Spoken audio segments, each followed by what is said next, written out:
يصلون على النبي يا أيها الذين آمنوا صلوا عليه وسلموا تسليما اللهم صل على محمد وعلى آل محمد كما صليت على إبراهيم وعلى آل إبراهيم إنك حميد مجيد اللهم بارك على محمد وعلى آل محمد كما باركت على إبراهيم وعلى آل إبراهيم إنك حميد مجيد الحمد لله আল্লাহ রাব্বুল আমিনের শুকরগুজার হচ্ছি যে আল্লাহ রাব্বুল আমিন আমাদেরকে সাইয়্যিদুল আইয়াম জুমার দিনে আল্লাহ রাব্বুল আলামিনের ঘরে আল্লাহ রাব্বুল আলামিনের দেওয়া বরকতময় মাসে সিয়াম পালন অবস্থাতে আমাদেরকে আল্লাহ রাব্বুল আলামিনের জিকিরের জন্য আগে ভাগে আসার বসার তৌফিক যোগ্যতা সুস্থতা মন মানসিকতা পরিবেশ পরিস্থিতি দান করেছেন সেই রব্বুল আলামিনের কাছে সর্বাগ্রে কালিমাতুশ শুকর আদায় করি সকলে পড়ছি আল্লাহ রাব্বুল আলামিনের শেখানো বাক্যে আলহামদুলিল্লাহ দরুদ এবং সালাম বর্ষিত হোক মানবতার মহান মুক্তির দূত আকায়ে নামদার তাজেদারে মদিনা আপনার আমার প্রিয় রাসূল জনাবে মুহাম্মদুর রাসূলুল্লাহ সাল্লাল্লাহু আলাইহি ওয়াসাল্লামের প্রতি সম্মানিত হাজিরিন দেখতে দেখতে আমরা রমাদানের একদম শেষ প্রান্তে চলে এসেছি রমাদানের মধ্যে আমরা হয়তো বা আর জুমা পাবো না এরপরে আমাদের জন্য নতুন একটি মাস আসবে নতুন একটি সময় আসবে এই রমাদানের মধ্যে যে আমরা সর্বশেষ মুহূর্তে এসে উপনীত হয়েছি এখন পর্যন্ত আল্লাহ রাব্বুল আমিন আমাদেরকে সুস্থতার জীবন দান করেছেন এখন পর্যন্ত আল্লাহ রাব্বুল আমিন আমাদেরকে ভালো রেখেছেন এখন পর্যন্ত আমরা আমাদের সব কাজগুলোই প্রায় বাধাহীনভাবে নিজেদের মতো করে যেতে পারছি এই অনুগ্রহ আল্লাহ যাদের প্রতি দিয়েছেন তাদের আল্লাহর প্রতি বড়ভাবে কৃতজ্ঞ হওয়া উচিত কেননা মানুষ যখন আশপাশের পরিবেশ পরিস্থিতি দেখতে পায় তখন নিজেদের সুস্থতা যে আমাদের জন্য কত বড় নিয়ামত এইটা আমরা অনুভব করতে পারছি আমাদের হয়তোবা অনেকের এখন আয় কমে গেছে হয়তোবা আমাদের মধ্যে এখন অনেকের ব্যবসা বাণিজ্য খারাপ যাচ্ছে হয়তোবা মনের দুঃখ আছে যেতে চাইছিলাম দেশে যেতে পারি নাই যেখানে আছে সেখানে আমাদেরকে ঈদ করতে হচ্ছে হয়তোবা কেউ ঈদের বোনাস পাচ্ছেন অথবা পাচ্ছেন না হয়তোবা কারো নানাবিধ অসুবিধা আমাদের রয়েই গেছে এটাই স্বাভাবিক কিন্তু সবগুলোকে ছাপিয়ে মনের দিক থেকে একটু চিন্তা করেন আল্লাহ কত মানুষ মরে গেল কত মানুষ অক্সিজেন পাইল না কত মানুষ হাসপাতালে সিট পাইল না কত মানুষের জানাজায় পরিবারের লোক একত্রিত হতে পারল না কত মানুষ মৃত্যুর সময় তার সন্তানরা তার কাছে যে একটুখানি দেখা করবে পারল না কত মানুষের কাছে অপর ভাই যে অন্য সময় কালেমার তালকিন দেয় যে পড়েন লা ইলাহা ইল্লাল্লাহ মৃত্যুর সময় এই সময়টুকু সেই ভাইয়েরা পেল না আজকে সেই জায়গাতে আমরা স্বাভাবিক জীবনযাপন করছি হয়তো অর্থনৈতিক কষ্ট কিছু বুঝছি হয়তোবা আনন্দের উদযাপনের কষ্ট কিছু অনুভব করছি হয়তোবা যা খাওয়ার ইচ্ছা করেছিলাম সেরকম কিছুতে কমতি অনুভব করছি কিন্তু আল্লাহ এখন পর্যন্ত সুস্থ রেখে নিজের পায়ে স্বাভাবিক জীবনযাপনের তৌফিক দিয়েছেন এইটা বান্দাকে অনুভব করে রবের প্রতি কৃতজ্ঞ হতে হবে ঠিক কিনা এটা অন্তর থেকে অনুভব করতে হবে এটা কেবলমাত্র বক্তব্যের বিষয় নয় আমি আপনাদের কাছে বলে দিলাম আর আমি আপনাদের কাছে জিজ্ঞাসা করলাম বলেন ঠিক কিনা আপনারা তো হুজুরের কথায় কখনো ভুল করেও বলবেন না ভুল বলবেন হুজুর মাইন্ড করবে না তাহলে আমি বলবো ঠিক কিনা আপনারা যদি বলেন বা ঠিক তাহলে হইলো আমি তো ঠিক জানার জন্যই ঠিক কিনা শুনতে চাইছি আপনাদের কাছে আপনারাও সুন্দর বলে দিচ্ছেন ঠিক এই যে ঠিক খালি বলছি কথা ঠিক কিন্তু অন্তর থেকে অনুভব করার ক্ষেত্রে আমাদের অনেক দুর্বলতা আমাদের অনেক বেশি অপারগতা কারণ আমরা অন্তর থেকে মাথা ঘামায় চিন্তা করে আল্লাহর জন্য যদি কৃতজ্ঞ হই ওইটাই হচ্ছে প্রকৃত হামদ কেবল ঠোঁটের উচ্চারণের নাম হামদ নয় আমরা হামদটাকে ঠোঁটের উচ্চারণ বানাইছি আলহামদুলিল্লাহ মুখ দিয়ে বের হয়ে যাচ্ছে কিন্তু এই আলহামদুলিল্লাহর মিনিংটা কি এই আলহামদুলিল্লাহর ফিলিংসটা কি এই আলহামদুলিল্লাহর অনুভবটা কি এই আলহামদুলিল্লাহর ব্যাপকতাটা কি একটুখানি কল্পনা করলেই আমরা এখন পর্যন্ত, আমি তো বরাবর বলি, রব্বুল আলামিন আপনাকে, আমাকে, আমাদের দেশকে, আমাদের জনপদকে এখন পর্যন্ত যতটুকু ভালো রেখেছেন, এইটা কোনো হিসাব ক্যালকুলেশনে পৃথিবীর কেউ মিলাতে পারবে না। কোনো হিসাব ক্যালকুলেশন আপনি মিলাতে পারবেন না। আপনি শুধু একটুখানি কল্পনা করেন, যাদের সাথে আমাদের জমিনের যোগাযোগ, আমাদের এই বর্ডারের সাথে শুধুমাত্র একটা কাঁটা তার দিয়ে একটা আলাদা করা হয়েছে, একই রকম ভূ কালচার, একই রকম মানুষের কি বলে জেনেটিক্যালি যে আমাদের চারিত্রিক বিশ্লেষণ কাছাকাছি সবগুলো এইগুলো, অথচ আমরা দেখতে পাচ্ছি আশপাশের দেশগুলো মেসাকার অবস্থা। আর দয়াবান রহমান এখন পর্যন্ত আমাদেরকে হেফাজত করে রেখেছেন। আমরা যদি কৃতজ্ঞ না হই, এখনো যদি আমরা কুফরিতে নিমজ্জিত হই, তাহলে আল্লাহ রাব্বুল আলামিনের ধরা বড় কঠিন। ইন্না বাতশা রাব্বিকা লাশাদীদ, আল্লাহ যদি ধরেন তাইলে আর ছাড়ার কিন্তু কোনো উপায় নেই। এটা অন্তত অনুভব করতে হবে। আমাদের ইমান তো অনেকভাবে চুরি হচ্ছে। এই চুরি ইমানের করোনাকালীন আরেকটা ইমান চুরি হচ্ছে আমাদের। আমরা বুঝাচ্ছি, আমরা উপযুক্ত সময়ে করেছিলাম, উপযুক্ত সময়ে আমরা করোনার টিকা নেওয়ার সিদ্ধান্ত নিয়েছিলাম, অমুক সময়ে আমরা এই প্রণোদনা ঘোষণা করেছিলাম, তুমুক সময়ে আমরা এই স্বাস্থ্যবিধি জারি করছিলাম। এই জন্য আমরা সাফল্যের দিক থেকে আমরা করোনায় প্রতিরোধে প্রতিকারে আমরা এগিয়ে আছি। কতকগুলা গর্ধব এই ধরনের কথা বলছে, কতকগুলো এরা কারা? যাদের মধ্যে ন্যূনতম মাথার বোধ নাই, ন্যূনতম চিন্তা করার জায়গার ওয়াইটনেস নাই।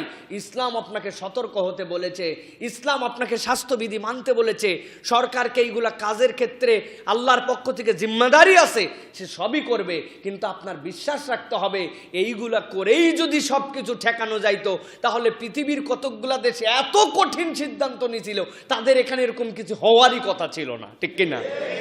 সেখানেও হয়েছে না, সেইগুলো দেশ মেসাকার অবস্থা পার করছে না। তো রব্বুল আলামিন আপনার আমার প্রতি অনুগ্রহ করে রেখেছেন। আপনাকে কৃতজ্ঞ হতে হবে যে আল্লাহ তুমি আমাদেরকে ভালো রাখতেছো।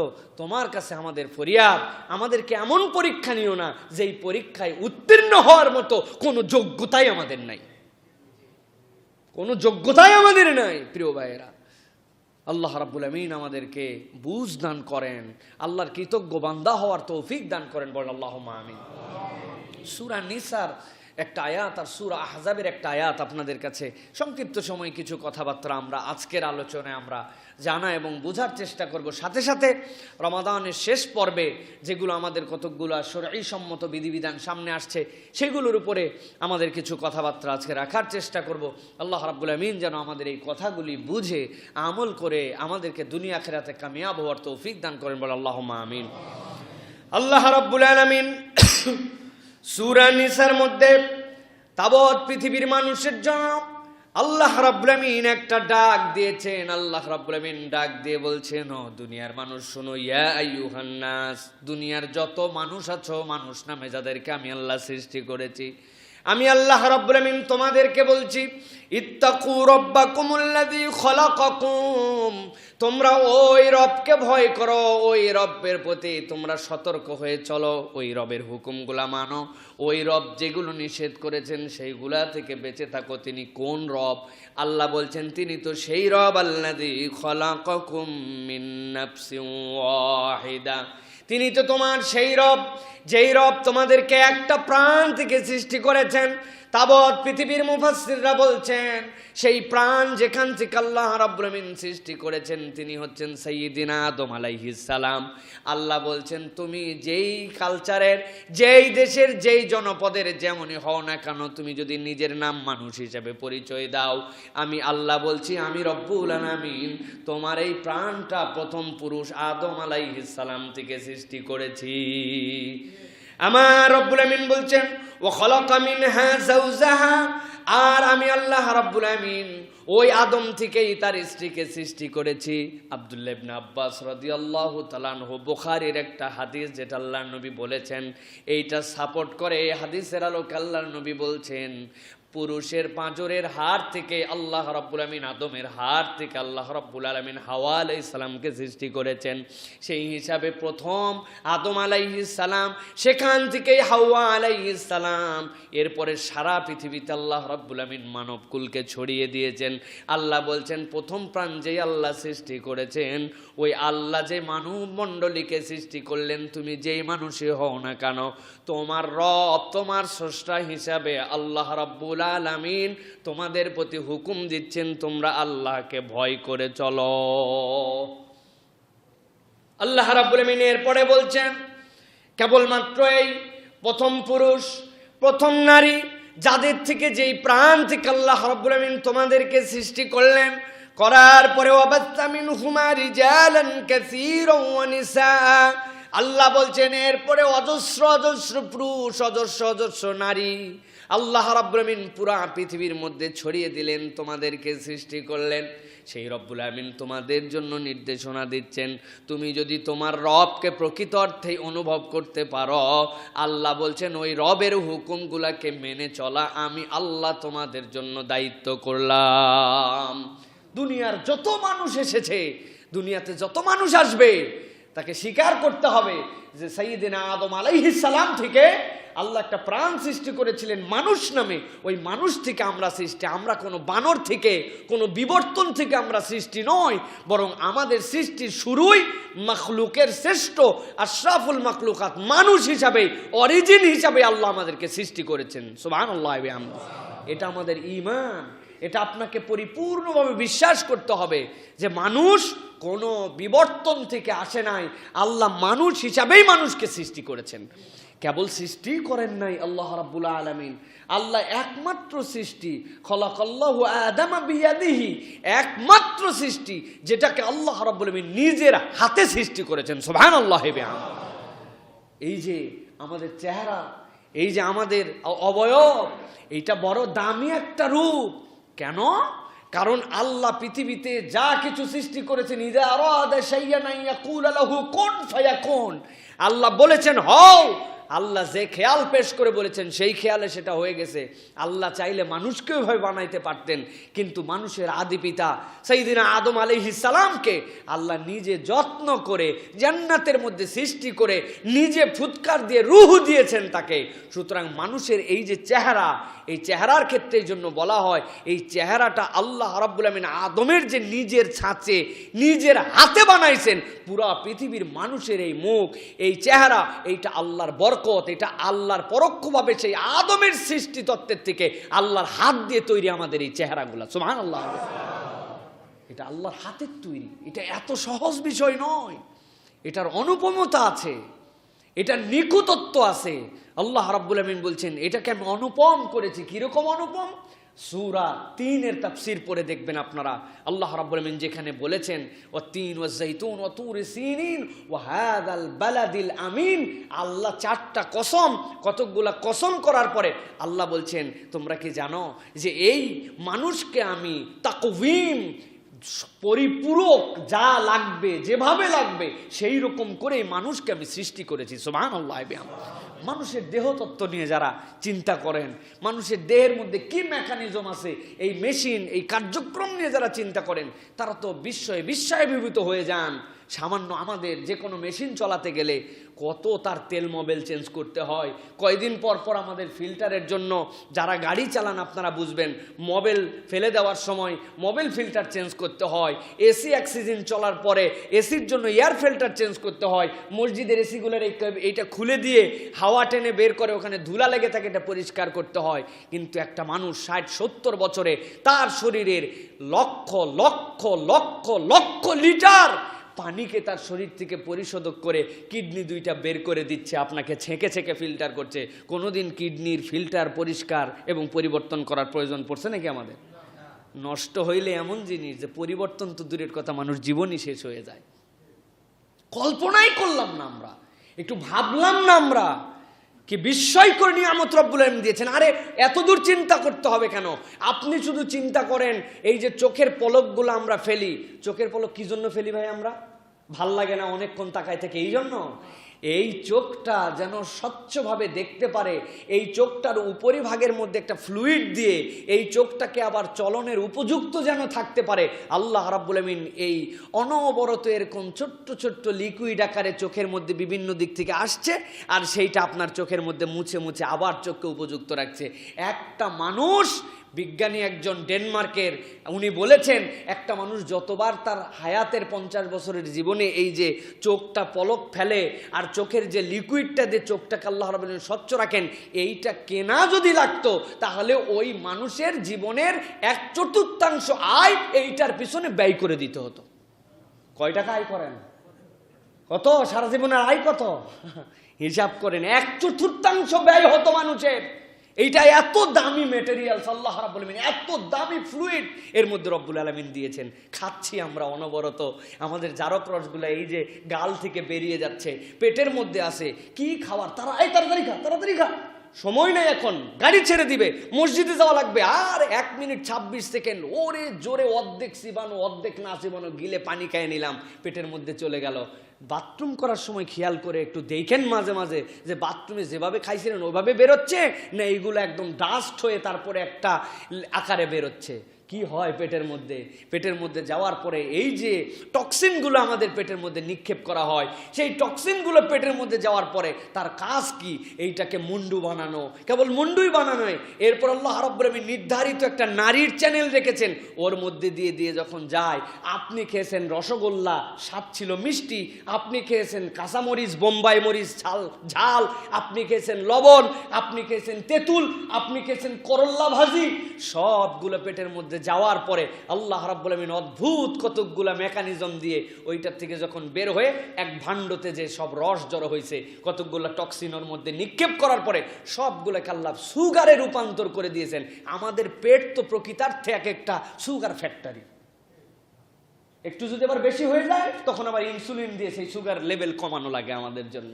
রব্বুল আলামিন কি মেকানিজম দিয়ে রেখেছেন! কোনোদিন যার ডায়াবেটিস হয় নাই সে বুঝবে না এটার দাম কত।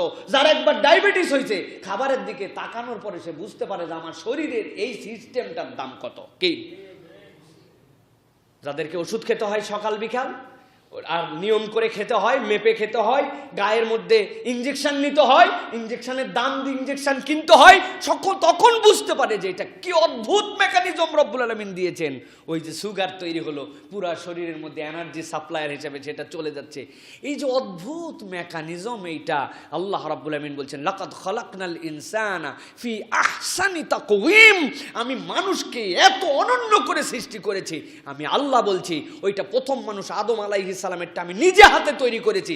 তার সন্তান হিসাবে পরোক্ষভাবে প্রত্যেকটা বনি আদমের আল্লাহর হাতের ছোঁয়ার সেই রূপকথা নিয়ে সে চলাফেরা করছে। আমি আল্লাহ এই জন্য বলছি, তুমি তোমার রবকে চিনে সেই রবকে ভয় করো, সেই রবকে। আল্লাহ অপর জায়গায় এটা আবার হুমকি দিয়ে রাখছেন। আল্লাহ বলছেন, তুমি যদি ভয় না করো, তুমি হয়তো ভাবছো দুনিয়ার বুকে তুমি কথাটা শুধু মুখ দিয়ে বলো, তাই না? আমরা কথা তো মুখ দিয়ে বলি শুধু। আল্লাহ রাব্বুল আলামিন বলছেন এমন একটা দিন আসবে, আল ইয়াউমা নাখতিমু আলা আফওয়াহিহিম ওয়া তুকাল্লিমুনা আইদিহিম ওয়া তাশহাদু আরজুলুহুম বিমা কানু ইয়াকসিবুন। এমন দিন তোমার সামনে আসবে যেদিন ওই যেটা দিয়ে কথা বলতে ওইটাই বধির, আর বাকি সবগুলা চালু। যেটা দিয়ে বলতে ওইটা অক্ষম, যেগুলো বলতো না সেটা সক্ষম। কি কলমবাজি করছো তুমি! তোমার ওই হাত, ওই কলমবাজির হিসাব তখন আল্লাহর সামনে হাজির করে দিবে যে আল্লাহ, একজনের নামে এজহার লিখছিলাম, ওই এজহারের মধ্যে কি কি বানায়া বানায় আমি লিখছিলাম। আল্লাহ রাব্বুল আলামিন ওই দিন ওই 2 নখ দিয়ে বলাই দিবেন। বলাবেন না আল্লাহ? আল্লাহ রাব্বুল আলামিন ওই দিন আপনার নখ দিয়ে ওই কথা বলাই দিবেন। পেটের মধ্যে কি কি খাইছিলাম, ওইটা কি হারাম না হালাল ছিল, ওইটা খাওয়া উচিত না অনুচিত ছিল, আপনাকে বলতে হবে না, আপনার পেট ওই দিন আল্লাহর কাছে সাক্ষ্য দিয়ে দিবে। ঠিক কিনা? আপনি গিয়েছিলেন এক জায়গায়, যাওয়ার আল্লাহর নিষেধ ছিল, কেউ দেখে নাই, ঘুটঘুটে অন্ধকার, কিন্তু আপনার পা বলবে আল্লাহ বলো কি, এতই ফেব্রুয়ারি এতটা এত মিনিট এত সেকেন্ডের সময় আমি ওই পাওয়ার বডিরে নিয়ে ওই জায়গায় হাজির করছিলাম, ও বললেই হবে নাকি? পা তখন আপনার আমার বিপক্ষে সাক্ষ্য দিবে, কারণ আল্লাহ রাব্বুল আলামিন এইগুলার স্রষ্টা হিসাবে সৃষ্টি করেছেন এবং সেইটার হিসাব নেওয়ার ক্ষমতা আল্লাহ নিজের কাছে রেখেছেন। আল্লাহ রাব্বুল আমিন এই জন্য বলছেন ওয়াত্তাকুল্লাহাল্লাযী তাসাআলুনা বিহি ওয়াল আরহাম, ইন্নাল্লাহা কানা আলাইকুম রাকিবা। আল্লাহ বলছেন, ও দুনিয়ার মানুষ, তোমরা বরাবর আল্লাহকে ভয় করো, যেহেতু আল্লাহর কাছে তোমরা জিজ্ঞাসিত হবে। তাসাআলুনা, তোমাদেরকে আল্লাহর কাছে জবাবদিহি করতে হবে। আর সবচেয়ে বেশি আল্লাহকে ভয় করার পরে আরেকটা বিষয়ে ভয় করো, আল আরহাম। তোমাদেরকে রব্বুল আমিন যে সৃষ্টি করলেন, করার পরে রব্বুল আমিন তোমাদেরকে বিভিন্ন গোত্রে বিভক্ত করেছেন, বিভিন্ন পরিচয়ে বিভক্ত করেছেন, বিভিন্ন ধরনের ধারা উপধারা কালারে তোমাদেরকে আলাদা করেছেন। কিন্তু এইগুলা মানুষের মধ্যে কতকগুলা মানুষের সাথে রক্তের সম্পর্ক দিয়ে দিয়েছেন, পিতার দিক দিয়ে রক্তের সম্পর্ক হয়ে গেছে। কতক মানুষকে বিবাহ করা যাবে, কতক মানুষকে বিবাহ করা যাবে না। কিন্তু এই বিবাহ করা যোগ্য বা অযোগ্য যাই হোক, এই মানুষগুলা যে রেহেমের সম্পর্ক, এই মানুষগুলার যে আত্মীয়তার সম্পর্ক, আল্লাহ বলছেন যারা আল্লাহকে ভয় করে আর আল্লাহর কাছে জবাবদিহি করতে হবে এই আশাটা করে, সেই মানুষগুলার জন্য আল্লাহর আরেকটা বড় নির্দেশনা, তোমরা তোমাদের আত্মীয়তার সম্পর্কগুলাকে সমুন্নত রাখো। আত্মীয়তার সম্পর্ক, নিজেদের মধ্যে যে আত্মার বন্ধন, আল্লাহ বলছেন এটা খুব দামি একটা নিয়ামত, এইটাকে তোমরা অবহেলা করো না। আল্লাহর কাছে এই বিষয়ে তোমাদেরকে জিজ্ঞাসিত হতে হবে। আমরা আমাদের সম্পর্কের ক্ষেত্রে এখন আপন আপন স্বার্থে আমরা নিমজ্জিত হয়ে আত্মীয়দের আমাদের কোনো চিন্তাও নাই, চেতনাও নাই, আত্মীয়তার সম্পর্কও নাই।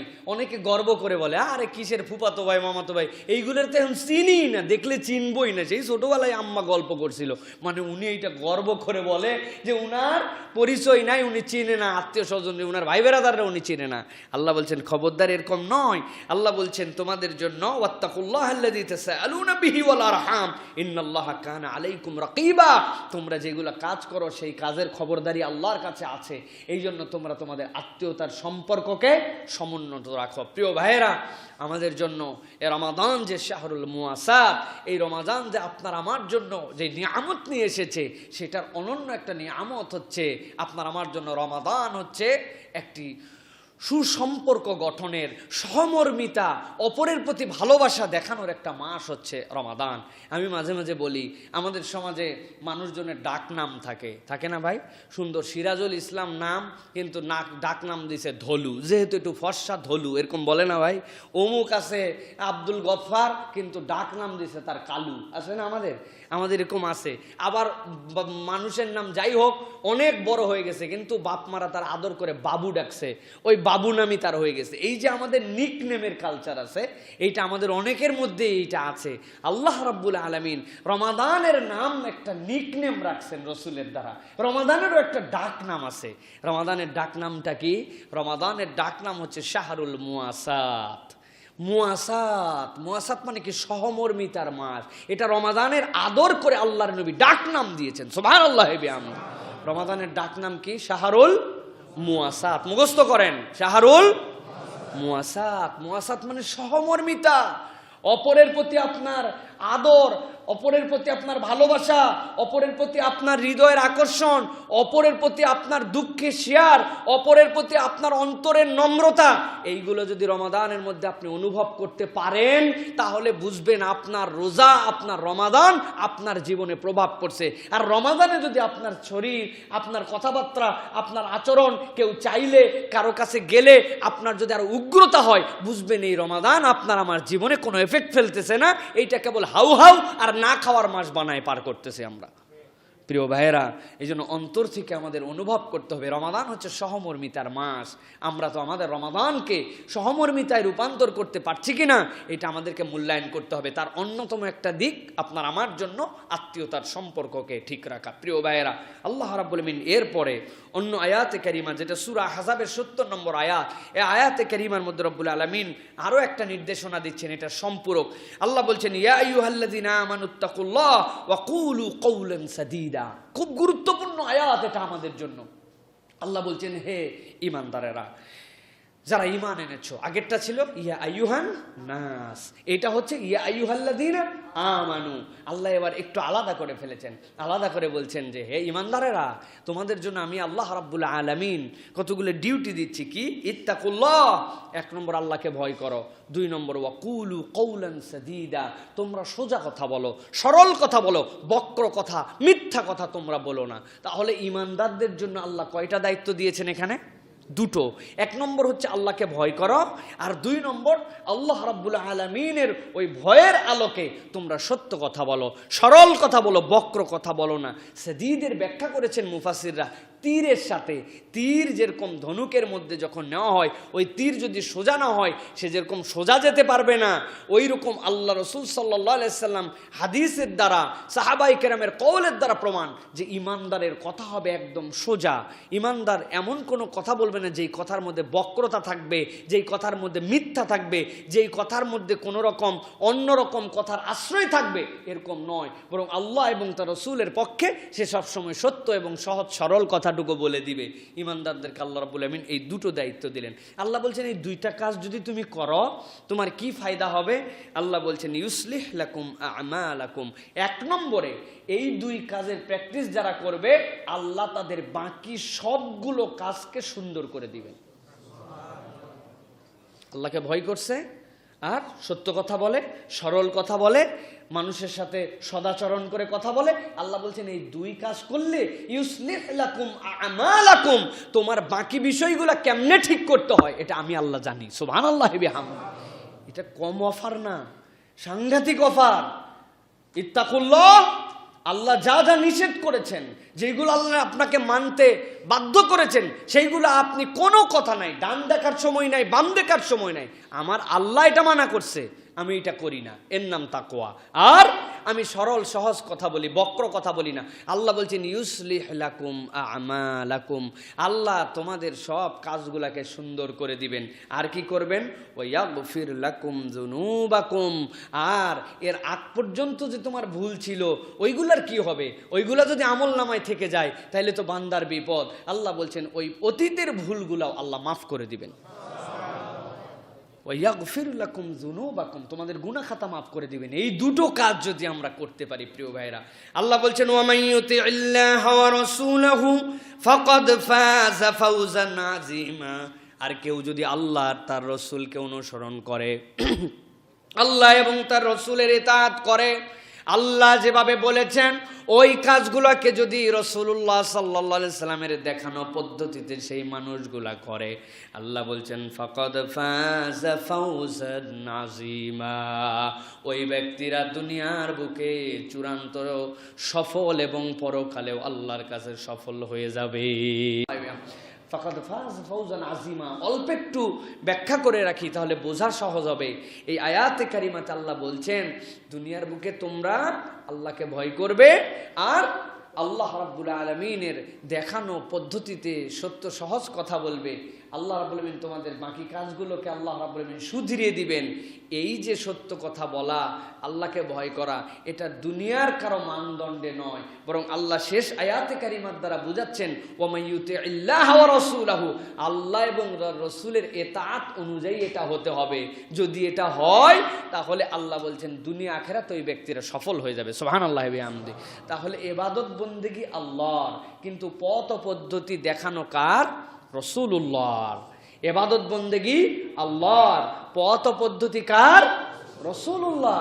আপনার সামনে যত চমকপ্রদ পথ থাক, যত আপনার সামনে ঝকঝকা মনে হচ্ছে ওরে বাবারে বাবা আকর্ষণ, এত লোক এই দিকে ছুটে চলতেছে, মন চাচ্ছে চলে যায়, আরে একটু করি না, করলে কি হবে? আপনি বলবেন এইগুলো একটাও গ্রহণযোগ্য হবে না। কেন হবে না?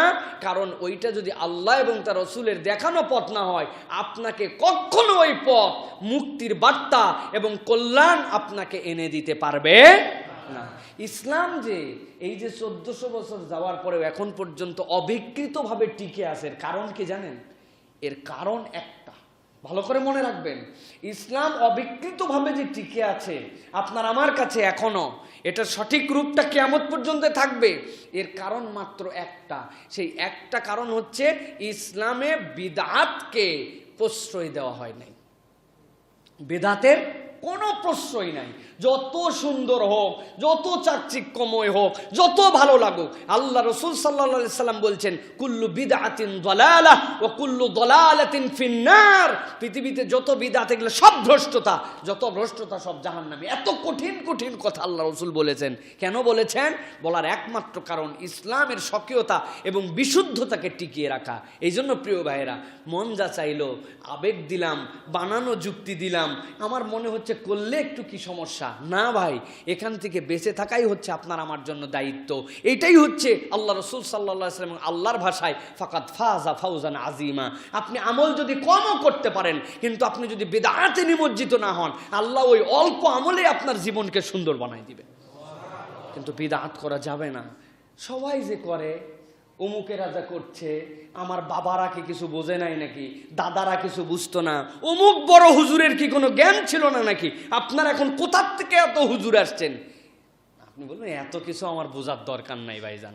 আমার আল্লাহ আমার রসুল সাল্লাল্লাহু আলাইহি সাল্লামকে করতে বলেছেন কিনা, রসুল সাল্লাল্লাহু আলাইহি সাল্লামের দেখে দেখে সাহাবীরা, তাবেঈরা যেই যুগে আল্লাহ রসুল সার্টিফিকেট দিয়ে গেছেন, ওই যুগের মানুষরা এগুলা করেছেন কিনা? না। আমার ভাই সময় নাই আমার করার। কে কি করছে সে তার হিসাব আল্লাহর কাছে দিবে, আমার হিসাব আমারে দেওয়া লাগবে। ঠিক কিনা? আপনার আমার হিসাব অন্য কেউ দিবে? ইয়াউমা ইয়াফিরুল মারউ মিন আখিহি ওয়া উম্মিহি ওয়া আবি। আরে দেওয়া তো দূরের কথা, মা বলবে সর সর, পেটে ধরছিলাম তাই কি, এখন সময় নাই, এখন আল্লাহর কাছে আমি আগে হিসাব দিয়ে নেই। আপনার কাছে একটা চুল পরিমাণ ওই দিন কেউ কারো হেল্প করবেন। আর আপনি কোথায় পড়ে আছেন, অমুক বাবা তুমুক বাবা আপনারা তরায় নেবে, এই সকল কোনো আপনার এই সকল কথা বলার কোনো অস্তিত্ব আছে? আপনার কোনো অস্তিত্ব নেই এগুলার। এই জন্য আমাদের জন্য দায়িত্ব হচ্ছে সরল সঠিক কথা বলা, আল্লাহ এবং তার রাসূলের দেখানো পথ অনুযায়ী আল্লাহকে ভয় করা। আল্লাহ বাকি জীবনটা আমাদের অটোমেটিক সুন্দর করে দিবেন। আল্লাহ কবুল করবেন, আল্লাহুম্মা আমিন। এবার আসেন আমরা কিছু কথাবার্তা, যেগুলো এই রমাদান কেন্দ্রিক, সামনে আমাদের ঈদ চলে আসতেছে, এই কেন্দ্রিক আমরা কিছু কথাবার্তা সংক্ষিপ্ত সময় আমরা জেনে নেই। বাংলাদেশ সহ সারা পৃথিবীতে এখন একটা বিষয় আমাদের কাছে উপস্থাপিত হয়, সারা পৃথিবীতে একদিনে রোজা, একদিনে ঈদ করলে আমাদের সমস্যা কোথায়? এই দাবির আলোকে অনেকে একদিনে করাও শুরু করে দিয়েছেন সারা পৃথিবীতে। প্রিয় ভাইয়েরা, এক্ষেত্রে আমাদের খুবই সংক্ষিপ্ত দুটি বক্তব্য। একটা বক্তব্য হচ্ছে রাসূলুল্লাহ সাল্লাল্লাহু আলাইহি সাল্লাম থেকে। রাসূল আরবি সাল্লাল্লাহু আলাইহি সাল্লাম বলেছেন, আল ফিতরু ইয়াউমা ইফতিরুন নাস ওয়াল আদহা ইয়াউমা ইউদাহিন নাস। রাসূল বলেছেন, ওই দিনেই তোমরা ঈদ করো রমাদানের, ওই দিনেই তোমরা ঈদ করো কুরবানির, যেই দিন মানুষেরা তোমাদের জনপদের করে। সুতরাং এই হাদিসের আলোকে অধিকাংশ মানুষ তার দেশের যে চাঁদ, সেই চাঁদ দেখে যে ঈদ করে, আল্লাহ রাসূল সাল্লাল্লাহু আলাইহি ওয়াসাল্লামের নির্দেশনা হচ্ছে এই রাষ্ট্রের অধীনে থেকে ওই রাষ্ট্র ব্যবস্থা, ওই রাষ্ট্রের যারা জনগণ, তাদের সাথে ঈদ করা, এটা আমাদের জন্য দায়িত্ব। অন্য হাদিসের মধ্যে রাসূলুল্লাহ সাল্লাল্লাহু আলাইহি ওয়াসাল্লাম বলছেন, আন-নাহরু ইয়াউমা ইয়ানহারুল ইমাম ওয়াল ফিতরু ইয়াউমা ইফতিরুল ইমাম। যেদিন ইমাম তথা রাষ্ট্রপ্রধান তোমাদের জন্য নহর করবেন তথা কুরবানি করবেন, সেই দিনই তোমাদের কুরবানি। আর যেই দিন তিনি রমাদানের ঈদ পালনের ঘোষণা দিবেন, সেই দিনই তোমাদের জন্য কি বলে রমাদানের ঈদ। এই জন্য বলা হয়, কোনো বিচ্ছিন্ন মানুষ যদি চাঁদ দেখেও ফেলে, তার ওই বিচ্ছিন্ন দেখাকে হুকমান সকলের ক্ষেত্রে একত্রিত করা হবে না, বরং তুমি দেখছো বলে যে আলাদা ঈদ করবে, রাসূলুল্লাহ সাল্লাল্লাহু আলাইহি ওয়াসাল্লাম সাহাবীদের থেকে নিষেধ আছে, বরং অধিকাংশ জনগণের সাথে মিলিয়ে তোমাকে এই দিন ঈদ করতে হবে। এখানে কিছু লজিক এবং কিছু যুক্তির কথা আসবে। যেরকম আমরা বলতে পারি একটা কথা, যে আমাদের আগের দিনে চাঁদ ওঠে শাওয়ালের, পরের দিনে আমরা ঈদ করি, তাই না? কতটুক সময় পাই? সর্বোচ্চ আমরা 12 ঘন্টা পাই। মাগরিবের পরে চাঁদ ওঠে, এরপরে আমরা ফজরের পরে আমরা ঈদুল ফিতরের সালাত আদায় করি। সুতরাং এই জায়গাতে কিন্তু খুবই সংক্ষিপ্ত সময়। এই জায়গাতে চাইলেও এই সময়টাকে বাড়িয়ে অন্য দেশের আশপাশে রাসূলুল্লাহ সাল্লাল্লাহু আলাইহি ওয়াসাল্লামের যখন যে জামানায় ছিলেন মানুষকে জানানো সম্ভব ছিল না। কিন্তু রাসূল আরবি সাল্লাল্লাহু আলাইহি ওয়াসাল্লাম যদি এইটা তার তামান্না থাকতো, অথবা এটা তার পক্ষ থেকে নির্দেশনার বিধান হতো, তাইলে অন্তত একটা সুযোগ রাসূলুল্লাহ সাল্লাল্লাহু আলাইহি ওয়াসাল্লামের ক্ষেত্রে ছিল কি, যে কুরবানি যখন হয়, কুরবানিতে চাঁদ ওঠে আগের দিন আর পরের দিনই আমরা কুরবানি দেই, তাই তো? তাই কুরবানির চাঁদ ওঠে একদিন, তার 10 দিন পরে যে আমরা কুরবানি দেই, ঠিক কিনা? তাহলে মদিনাতে রাসূলুল্লাহ সাল্লাল্লাহু আলাইহি ওয়াসাল্লাম যদি চাইতেন যে মদিনায় চাঁদ দেখা গেছে, অন্তত আশপাশের ইরাক, ইয়েমেন, জর্ডান, আশপাশের যে সকল দেশ আছে জাজিরাতুল আরবে দ্রুতগামী ঘোড়া যদি পাঠায় দিতেন, আশপাশের 200-500 কিলোমিটার এই 10 দিনে যে জানাই দেওয়া যেত যে মদিনায় চাঁদ উঠছে, তোমরা এই দিন কিন্তু কুরবানি করো। রাসূলুল্লাহ সাল্লাল্লাহু আলাইহি ওয়াসাল্লাম, সাহাবীরা এরকম কোনো প্রচেষ্টাই করেন নাই। যেহেতু 10 দিন সময় পাওয়ার পরেও এইটা করেন নাই, বরং রাসূল বলে গেছেন আন-নাহরু ইয়াওমা ইয়ানহারুল ইমাম ওয়াল ফিতরু ইয়াওমা ইফতিরুল ইমাম। ইমাম যেই দিন ঘোষণা দিবেন সেই দিন তোমরা ঈদ করবে, সেই দিন কুরবানি করবে। সেই হিসাবে আমরা বলবো, এই যে অন্য দেশের সাথে মিলিয়ে নিজের দেশের অধিকাংশ জনগণকে ছাপিয়ে ঈদ করা, এইটা ইসলামী চেতনার পরিপন্থী। তবে এখানে একটি বক্তব্য আছে, মহাজাগতিক এখন যে জ্যোতির্বিজ্ঞান সেটা অনেক এগিয়েছে, সেই ক্ষেত্রে চাঁদের উদয়স্থল, কোন দেশ থেকে কোন সময় চাঁদ দেখা যাবে, এইটা কিন্তু বিজ্ঞানীরা এখন অনেকাংশেই বলতে পারেন, তাদের এই বড় বড় টেলিস্কোপ দিয়ে তারা। সেই ক্ষেত্রে যদি মুসলিম উম্মাহ একত্রিত হয়, মুসলিম রাষ্ট্রপ্রধানগণ সবাই মিলে যদি ওআইসিতে বড় বড় যারা এই ধরনের বিজ্ঞানী আছেন, ওলামায়ে কেরাম আছেন, তাদেরকে নিয়ে বসেন, তারা যদি একটা সম্মিলিত সিদ্ধান্ত মুসলিম বিশ্বের জন্য দেন, তখন আমরা এটা অ্যাকসেপ্ট করে নিতেও পারি। এটা যে একদম রুদ্ধ, এই ইস্তেহাদের জায়গা নেই এরকম বলবো না, কিন্তু যতক্ষণ পর্যন্ত ইস্তেহাদ হচ্ছে না, আপনি ক্ষুদ্র একটা জনগোষ্ঠীর মধ্যে থেকে এই কাজ যদি করেন, এটা দৃষ্টিকটু। তারপরেও বলবো, যদি কেউ এরকম করেন, তারা ইস্তেহাদ করেন, তাহলে হয়তোবা তাদের ইস্তেহাদের ক্ষেত্রে গলত থাকতে পারে অথবা ঠিক হতে পারে। তাদেরকে যে আবার একবারে বাতিল বলে দেওয়া, তাদের কিছুই হচ্ছে না, তারা ইসলাম থেকে খারিজ হয়ে গেছে, এটাও কিন্তু আমাদের জন্য বাড়াবাড়ি, এটাও আমরা বলবো না। তবে রাসূলুল্লাহ সাল্লাল্লাহু আলাইহি ওয়াসাল্লামের এই নির্দেশনা এবং এই যুক্তিগুলোর আলোকে বোঝানো যায় যে এইটাই আমাদের জন্য নিরাপদ।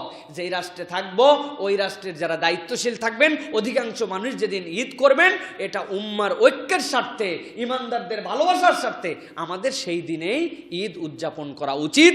অন্য রাষ্ট্র, অন্য দেশের সাথে ঈদ উদযাপন করা আমাদের জন্য সম্পূর্ণ ঠিক নয়। এটা গেল 1 নম্বর ইস্যু। এরপরে আমাদের জন্য রয়েছে, সামনে আমাদের জন্য ঈদ চলে আসছে। সেই ঈদের ক্ষেত্রে আমরা যদি কিছু সুন্নাহ প্র্যাকটিস করি, তাহলে ইনশাআল্লাহ আমাদের জীবনে কতকগুলো বরকত হবে। একজন মানুষ যখন ঈদের রাতের চাঁদ উঠে যাবে, এই চাঁদ দেখা থেকে ঈদের সালাত যাওয়া পর্যন্ত 8টা মৌলিক সুন্নাহ তার জীবনে বাস্তবায়ন করলে ঈদ উদযাপনও হবে, রাসূলুল্লাহ সাল্লাল্লাহু আলাইহি ওয়াসাল্লামের সুন্নাহও তার জীবনে বাস্তবায়ন হবে।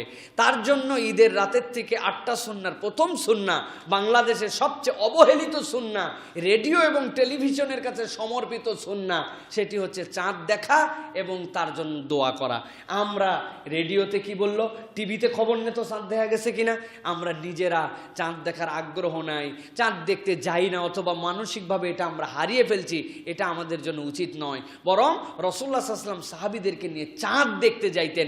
কেউ যদি নিয়ত করে যে আমার নবী চাঁদ দেখতে গিয়েছেন, আরে ইসলামিক ফাউন্ডেশনের চাঁদ দেখা কমিটি তো দেখবেই, টিভিতে তো আমরা জানতেই পারবো রিপোর্টে, কিন্তু আমিও একটু চাঁদ দেখার নিয়তে বেরোলাম, তাহলে রাসূল সাল্লাল্লাহু আলাইহি ওয়াসাল্লামের একটি সুন্নাত পুনরুজ্জীবিত করার সওয়াব ওই ব্যক্তির আমলনামায় যুক্ত হবে।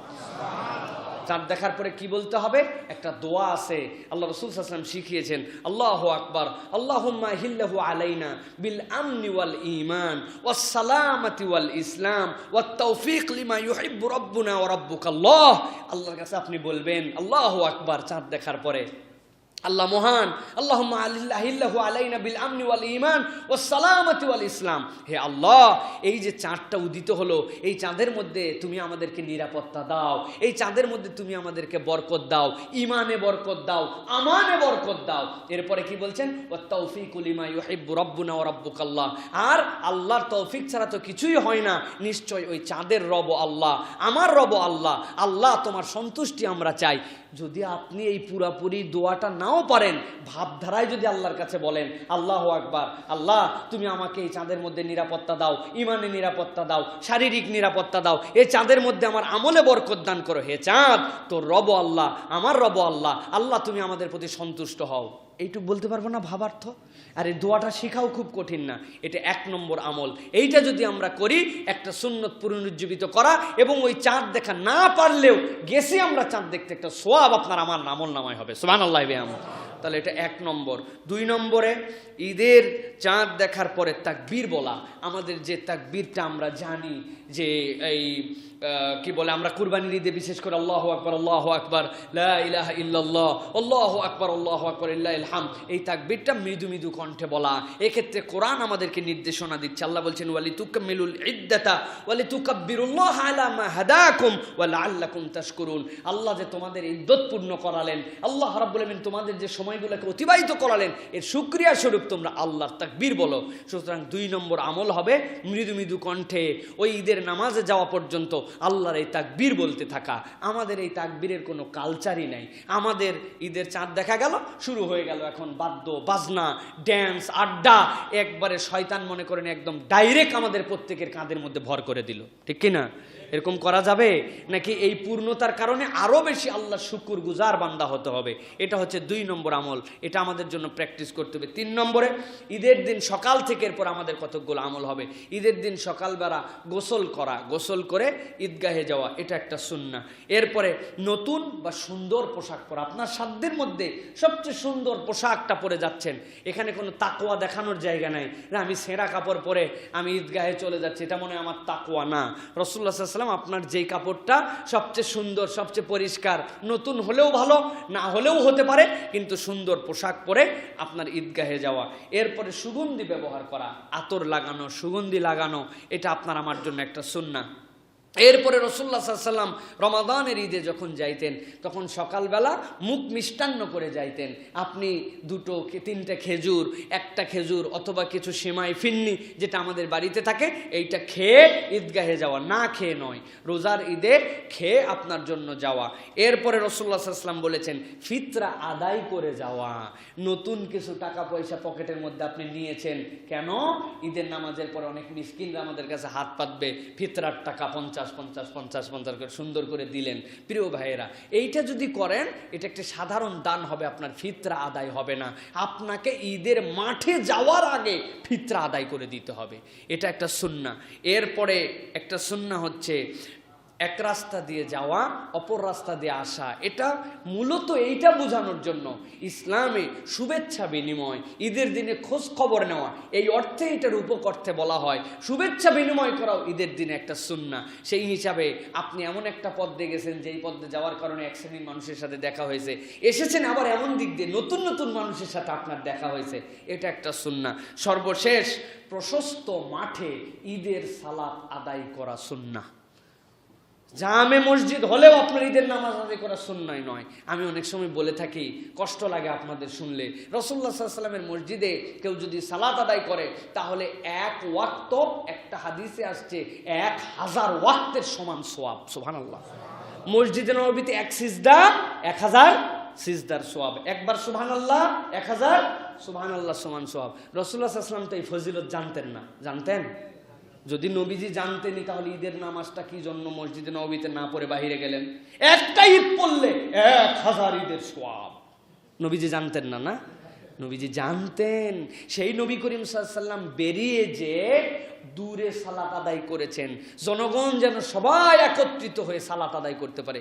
আমাদের দুর্ভাগ্য, আমরা আমাদের সমাজকে এমনভাবে বিল্ড আপ করেছি, না আছে এই কমিউনিটির জন্য কোনো মাঠ, না আছে এই কমিউনিটির জন্য কোনো ঈদগাহ, কিচ্ছু নাই আমাদের জন্য। আমরা সব জায়গায় ঘর বাড়ি বানায়া যেমনি ইচ্ছা তেমনি ডেভেলপ করে ফেলছি। এই জন্য প্রশস্ত মাঠে ঈদের সালাত আদায় করাও সুন্নাহ। সাধ্যের মধ্যে থাকলে মসজিদে নয়, আপনি যাবেন মাঠে, যে সালাত আদায় করবেন একটা সুন্নাহ আদায় হবে। তবে আবার ফতুয়া বাইর করে ফেলেন না কেউ, মসজিদে নামাজ আদায় করা ঈদের নাজায়েজ। এটা বলছি আমি, নাজায়েজ নয়, বরং সুন্নাহ হচ্ছে মাঠে সালাত আদায় করা। তাহলে মনে থাকবে ইনশাআল্লাহ, চাঁদ দেখা 1 নম্বর, দোয়া করা 2 নম্বরে, এরপরে ঈদের আগের রাত্রের থেকে ঈদগাহ যাওয়া পর্যন্ত তাকবীর বলা, গোসল করে যাওয়া, এরপরে ঈদের দিনে সুন্দর পোশাক পরা, সুগন্ধি লাগানো, কিছু খেয়ে যাওয়া, ফিতরা আগেই আদায় করা, সাধ্যের মধ্যে থাকলে এক রাস্তা দিয়ে যাওয়া, আরেক রাস্তায় আসা, ঈদগাহে যে ঈদের সালাত আদায় করা। এই সুন্নাতগুলো যদি আমরা সুন্নত পালনের নিয়তে, আমার নবী করেছেন অথবা আমি করছি, আল্লাহ রাব্বুল আলামিন ইনশাআল্লাহ আপনার আমার জীবনে একটা বরকত দান করবেন, বলেন আল্লাহুম্মা আমিন। এরপরের ইস্যু হচ্ছে ঈদের পরবর্তীতে আপনার আমার জন্য রাসূলুল্লাহ সাল্লাল্লাহু আলাইহি ওয়াসাল্লাম থেকে একটা দামি সুন্নতের কথা বলা আছে। রাসূল বলছেন, মান সামা রমাদানান সুম্মা আতবাআহু সিত্তাম মিন শাওয়ালিন কানা কাসিয়ামিদ দাহর। সহিহ মুসলিমের হাদিস। আল্লাহ নবী বলছেন, কেউ যদি রমাদানের সিয়াম পালন করে, এরপরে যদি 6টা রোজা শাওয়ালের মধ্যে পালন করে, সে যেন পুরো বছরের সিয়াম পালন করল। সুবহানাল্লাহি বিহামদিহি। এত দামি নিয়ামত এইটা। দেখেন আল্লাহ রাসূল সাল্লাল্লাহু আলাইহি ওয়াসাল্লাম আপনার আমার জন্য অনেকগুলা কারণে এইগুলা নিয়ামতের কথা বলে গিয়েছেন। আমাদের সমাজে অনেক ব্যাখ্যা আমরা দাঁড় করাই, কিন্তু আমার কাছে মনে হয় সবচেয়ে বড় বিষয়, আমরা যে রজব এবং শাবানের মধ্যে রোজার প্র্যাকটিস শুরু করলাম, রাসূলুল্লাহ সাল্লাল্লাহু আলাইহি ওয়াসাল্লাম শাবানের 1 থেকে 15 পর্যন্ত প্রায় টানা সিয়াম পালন করতেন। এরপরে রমাদানের সিয়াম পালন করলাম, করার পরে একবারে অভ্যাসটা ছেড়ে দিলাম না। আল্লাহ রাসূল সাল্লাল্লাহু আলাইহি ওয়াসাল্লাম শাওয়ালের মধ্যেও বান্দা যে রমাদানের এই নিয়ামত পেয়ে খুশি, এইটা যদি কেউ আদায় করে এই শুকরিয়া, শাওয়ালে সে পুরো বছরের সোয়াব পেতে থাকবে। অনেকে তো ক্যালকুলেশনে মিলায় 30 রোজায় 10 দিয়ে গুণ দিলে 300, আর 6টারে 60 দিলে 360, এই পুরা বছর মিলাই ফেলি। আমরা জানি না এরকমভাবে ক্যালকুলেশন করা আমাদের উচিত কিনা। তবে আল্লাহ রাসূল সাল্লাল্লাহু আলাইহি ওয়াসাল্লাম বলছেন, রমাদানের রোজা তো রমাদানই, এই রমাদানের রোজার সাথে তো বছরের কোনো হিসাব নাই। বরং কেউ যদি রমাদানের রোজা পালন করে, রমাদান তার হয়ে গেল। আর যদি শাওয়ালের 6টা পালন করে, তাহলে অতিরিক্ত আরো 12 মাসের সিয়াম পালন হলো। সুবহানাল্লাহি বিহামদিহি। রমাদানের সিয়ামের কোনো তুলনা নাই, এইটার কোনো হিসাব কারোর সাথে মিলবে না। সুতরাং আমরা অনুরোধ করব, আমরা যেন শাওয়ালের এই সিয়ামটা পালন করি। এখানে একটি প্রশ্ন আছে, সে প্রশ্নটা হচ্ছে মা বোনদের জিজ্ঞাসা, যে হুজুর, আমাদের তো রোজার কিছু ক্ষতি হয় রমাদান মাসে আমাদের শারীরিক কারণে, আমরা কি শাওয়ালের রোজা আগে রাখবো, নাকি আমরা রমাদানের কাজা আদায় করব? এক্ষেত্রে 2 ধরনের যুক্তি আছে। যে আমাদের যেই রোজাগুলি ফরজ, সেই রোজা যদি কাঁধে রেখে আমরা দুনিয়ার থেকে চলে যাই, ওইটা কোটিটা নফল রোজার দামের সাথে মিলবে না। এই জন্য অনেকেই বলেন আগেই আপনি সিয়াম পালন করে ফেলবেন ফরজগুলি, তারপরে নফল। আরেক দলের উলামায়ে কেরামের বক্তব্য হচ্ছে যে আপনার জন্য শাওয়ালের যে সিয়াম, এটা আর অন্য কোনো মাসে পালন করলে আপনি এই সোয়াব আর পাবেন না। পাবো? আল্লাহ রাসূল সাল্লাল্লাহু আলাইহি ওয়াসাল্লাম বলেন, মান সামা রমাদানা সুম্মা আতবাহু সিত্তাম মিন শাওয়াল। শাওয়ালে কেউ যদি 6টা রোজা পালন করে, তাহলে পুরো বছরের সিয়ামের সওয়াব হবে। এটা শাওয়ালের পরে আপনি যদি জিলহজে, আপনি যদি জিলকদে, আপনি যদি মুহররমে করেন, সওয়াব হবে? হবে না। কিন্তু আপনি যদি মুহররমে, এরপরে জিলকদে যদি আপনি ফরজের কাজা আদায় করেন, কাজা আদায় হয়ে যাবে। এই জন্য অনেক ওলামায়ে কেরামের বক্তব্য হচ্ছে, এইটার মধ্যে বেশি মতদ্বৈততা অথবা চিন্তা ভাবনা না করে আপনি শাওয়ালের রোজাটা শাওয়ালে আদায় করেন, এরপরে ফরজটা আদায় করবেন, ইনশাআল্লাহ আল্লাহ সওয়াব দান করে দিবেন। তবে কেউ যদি মনে করেন না, আমি ফরজটা আগে আদায় করে ফেলি, নফল করতে পারবো কি পারবো না, শরীর অবস্থা থাকবে কিনা, এটা তার চিন্তা চেতনা। এখানে আমাদের কোনো কনফ্লিক্ট নাই, অথবা এই নিয়ে কোনো বাদানুবাদ নাই, এগুলো ইজতিহাদি মাসালা। তবে আমরা উৎসাহ দিব যে আপনার সাধ্যের মধ্যে থাকলে আপনি শাওয়ালের রোজাটা আগে করে ফেলেন, কারণ এই শাওয়ালের রোজা অন্য মাসে পালন করা যায় না।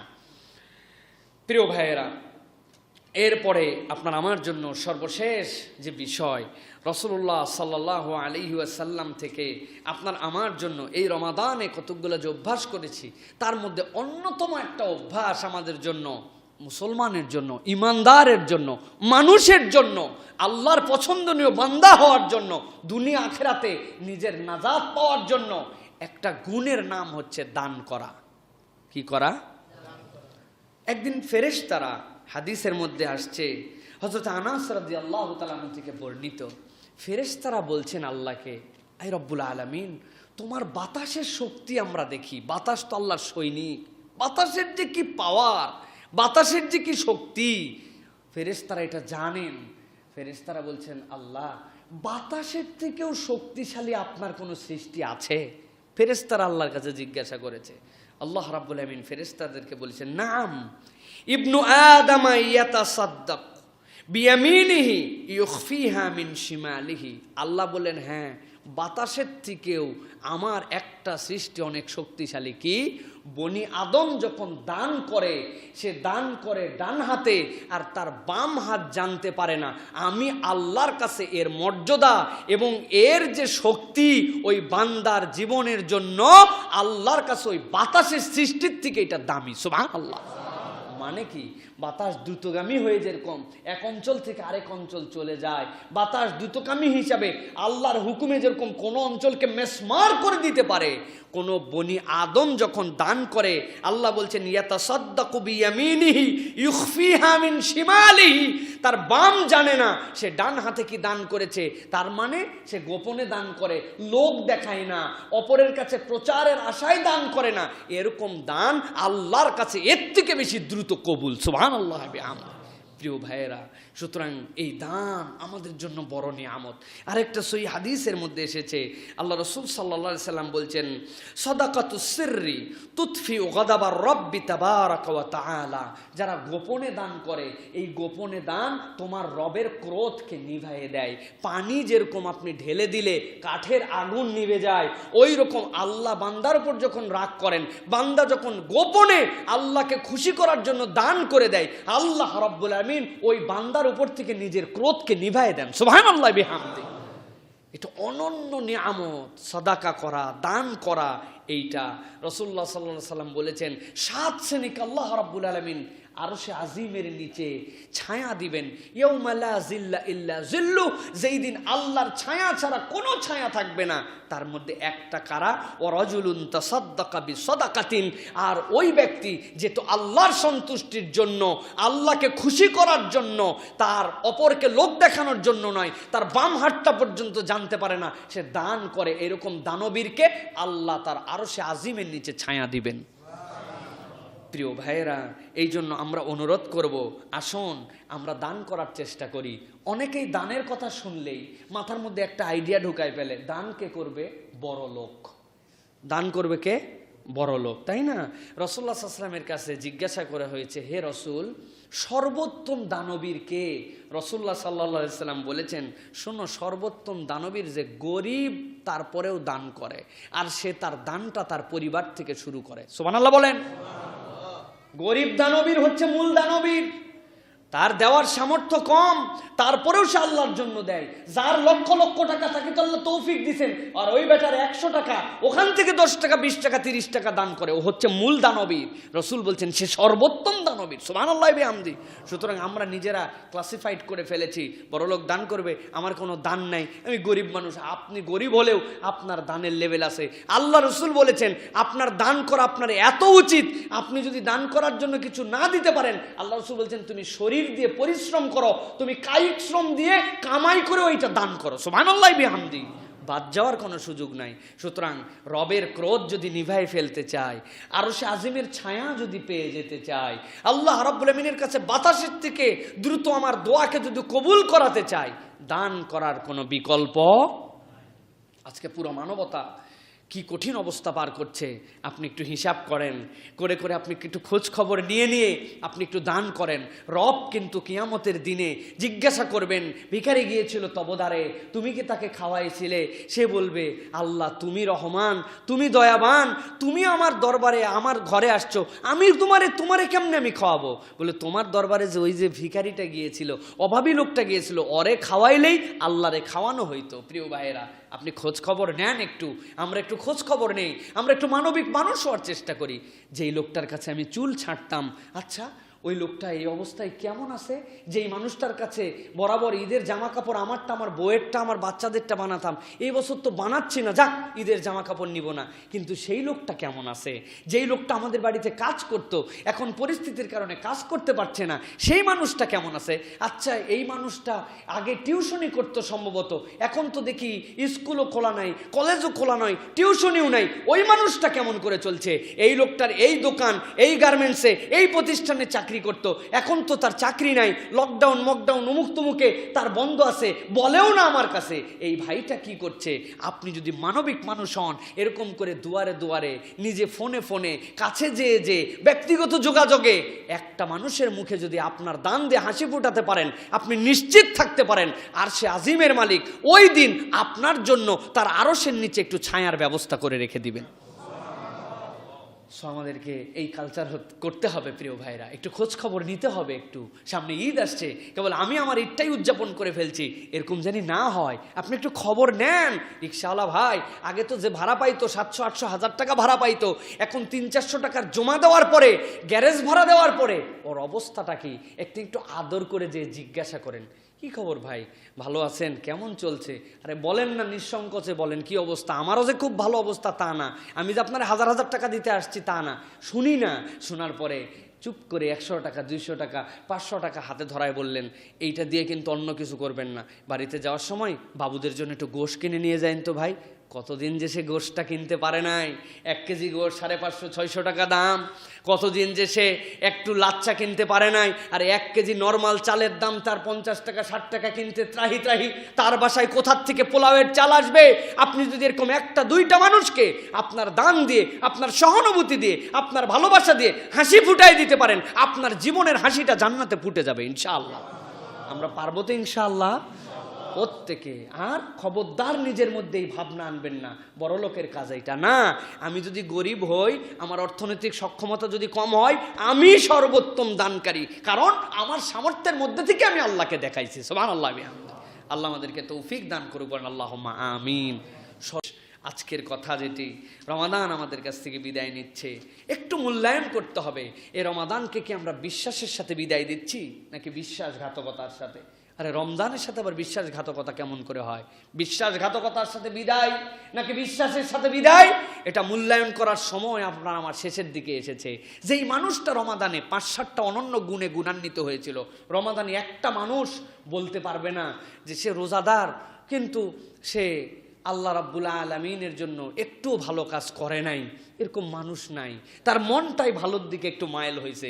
রমাদান কোরআন পড়তে জানে, 1 পাতা 1 খতম কোরআন পড়ে নাই, এরকম মানুষ নাই। রমাদান ফরজ সুন্নাত এরপরে কিছু তারাবি, কিছু তাহাজ্জুদ, কিছু কিয়ামুল লাইল করে নাই, এরকম মানুষ নাই। রমাদান একটু দান তাকে করতে শিখিয়েছে। রমাদান চোখের গুনাহ এখন করতে পারি নাকি? আরে আমি রোজা আছি, এখন চোখ দিয়ে গুনাহ করা যায়? রমাদান আরে আমি এখন গান শুনতে পারি নাকি? নাউজুবিল্লাহ। আপনার অন্তরের মধ্যে ফিলিংস হয়েছে, যদি ভুলও করেন আপনার অন্তরটা আবার সারা দিয়েছে। তার মানে রমাদানকে বিশ্বাস করে, তার একটা বিশ্বস্ত বন্ধু হয়ে আমরা রমাদানকে কাটানোর চেষ্টা করেছি।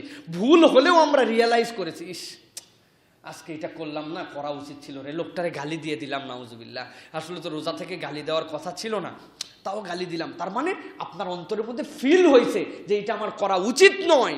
এখন রমাদান চলে গেল, পরের দিন থেকেই নামাজ বাদ, পরের দিন থেকেই এমনভাবে আপনার জীবনে ব্যাক করলেন আপনি যে আগের থেকে বেশি খারাপের মতো অবস্থা। আগে আপনি যা করতেন এখন তাই করতেছেন। কোরআন শরীফ একবারে তাকের উপরে 1 বছরের জন্য তুলে রেখে দেওয়া হলো, এর দান খয়রাত বন্ধ করে দেওয়া হলো, মুখ চালু হয়ে গেল, মিথ্যা জারি হয়ে গেল। এরকম যদি আমাদের হয় তাহলে রমাদানকে আমরা বিশ্বাসঘাতকতার সাথে আমরা বিদায় দিচ্ছি, যে এতদিন তোমারে পাইছিলাম, সুন্দর নড়াচড়া করে রাখছি, আসলে আমি একটা বিশ্বাসঘাতক, তোর যে মেয়াদ শেষ, এখন তোরে আমি আর গুনি না, পাত্তা দেই না, এরকম হয়ে যাবে। প্রিয় ভাইরা, এই জন্য আল্লাহ রাব্বুল আলামিন কোরআনুল কারীমের একটা আয়াত দিয়েছেন, সূরা নাহাল 92 নম্বর আয়াত। আল্লাহ একটা বুড়ির সাথে উদাহরণ দিচ্ছেন। আল্লাহ বলছেন, ওয়ালা তাকুনু কাল্লাতী নাকাদাত গাজলাহা মিন বা'দি কুওয়াতিন আনকাসা। আল্লাহ বলছেন ওই রকম হয়েও না, এমন এক বুড়ি, তার কাছে অনেক সুতা আছে, সে সুন্দর করে সুতাগুলা পাকায়া পাকায়া কাঠিমের মধ্যে জড়ো করছে, করার পরে কি করছে, সব জড়ো, এখন ওইটা দিয়ে বুনানোর কাজে দেন, যে কাজে দেন সেই কাজে করতে পারবে। কিন্তু বাদা কুওয়াতিন আনকাসা, সবগুলা গুছানোর পরেও এমন এলোমেলো করছে যে আগে তো জড়ো করছিল, এখন এলোমেলোর ঠেলায় নতুন করে আর কাঠিমে ওইটা ঢুকানোই যাবে না, সে সব বরবাদ করে দিছে। তোমরা এইরকম পাগলামো করো না, কারণ আমরা যে সুন্দর করে এখন গুছিয়ে এনেছি আমাদের জীবনটা, এইটা যদি সামনে আমরা অব্যাহত রাখতে পারি, সামনে আমরা নিয়ত করব প্রত্যেক মাসে সোমবার বৃহস্পতিবার, না পারলেও আইয়ামে বীজের সিয়ামগুলো পালন করব। রমাদান আমাকে সিয়াম শিখাইছে, বাকি মাসগুলোতে আমি একটু একটু, রমাদান আমাকে রেগুলার কোরআন শরীফ পড়ানো শিখিয়েছে, আমি বাকি মাসগুলোতেও আমি একটু একটু করে কোরআন তেলাওয়াত করব। রমাদান আমাকে অন্যায় দেখার থেকে বিরত রেখেছে, বাকি মাসগুলোতে আমি সেই কাজের দিকে এফোর্ট দেব। রমাদান আমাকে দান করতে শিখিয়েছে, বাকি সময়টুকু আমি দান করার ক্ষেত্রে অগ্রগামী হব, ভালো মানুষ, আল্লাহ ভীরু মানুষ হয়ে চলবো। রমাদান আমাকে এমন একটা জিনিস শিখিয়েছে, কোনো কিছু আমাকে সেটা শিখাতে পারে নাই। আমার সামনে খাবার ছিল, বাথরুমে ধরার লোক ছিল না, কেউ দেখার মানুষ ছিল না, তারপরেও আমি এক ঢোক পানি পর্যন্ত খাই নাই। ছাতি ফেটে গেছে, জিহ্বা শুকিয়ে গেছে, চোখ দিয়ে ধোঁয়া ধোঁয়া দেখছি, তারপরেও একটু কিছু খাই নাই। কেউ ছিল না, কেবল আল্লাহকে সাক্ষী রেখে ভয় করে এই কাজ করেছিলাম। রমাদান চলে গেছে, সিয়াম এখন নাই, কিন্তু সেই আল্লাহ আছেন, সেই আল্লাহ দেখেন, সেই আল্লাহ এখনও ওই রমাদানের না খাওয়া যেরকম দেখছেন, বাকি কাজগুলোও দেখেন। আমার সামনের কাজগুলো ওই ফিলিংসে হবে। এটা হচ্ছে বিশ্বাসের সাথে রমাদানের বিদায়।